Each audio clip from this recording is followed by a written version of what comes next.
Hello friends, welcome back to the new video guys. In this video guys, I am going to show you guys how can you change your hotspot password.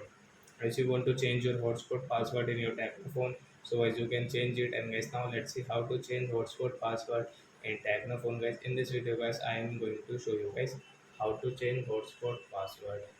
So guys, now let's see how to change hotspot password. First of all guys, open your phone setting in your Tecno phone. Guys, click on your hotspot setting. Guys, click on your Wi-Fi hotspot guys. Then guys you can see your hotspot setting again. So guys tap here and guys click on your hotspot password and guys tap here.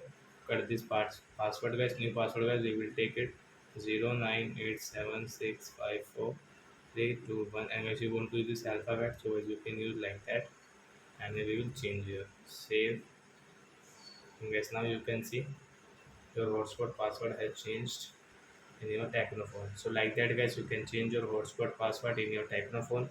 So that's it guys, thanks for watching. So guys now we will meet on guys next video guys with new topic.